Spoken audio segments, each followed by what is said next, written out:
ரூபம் டிவி நண்பர்களுக்கு வணக்கம். மராட்டிய மாநிலம் நான்டெட் மாவட்டத்தில் கெரோர் என்ற கிராமத்தில் வசித்து வரும் பாண்டுரங் கோண்டுமங்கல் என்பவர் பஞ்சாயத்து தேர்தலில் போட்டியிட விரும்பியுள்ளார். அவருக்கு 3 குழந்தைகள் இருந்துள்ளனர்.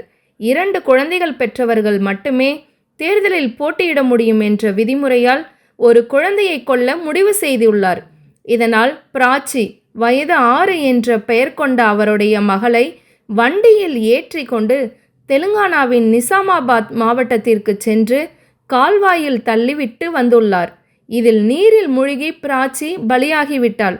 இது பற்றி தகவல் அறிந்து பிராச்சியின் உடலை போலீசார் கைப்பற்றினர். பாண்டுரங்கிடம் விசாரித்த போது குழந்தைக்கு உடல்நிலை சரியில்லை என்றும் சிகிச்சை பெற்று வருகிறது என்றும் கூறியிருக்கிறார். தீவிர விசாரணையில் அவர் உண்மையை கூறியுள்ளார். இதனை கேட்ட அனைவரும் அதிர்ச்சி அடைந்தனர். மராட்டியத்தில் உள்ள உள்ளாட்சி தேர்தலில் போட்டியிடுவதற்காக விதிகளின்படி 2 குழந்தைகள் இருக்க வேண்டும் என்பதற்காக இரட்டை சகோதரிகளில் ஒரு குழந்தையை அவர் கொலை செய்துள்ள சம்பவம் அதிர்ச்சியை ஏற்படுத்தியுள்ளது. மேலும் தகவலுக்கு ரூபம் டிவியை இணைந்திருங்கள்.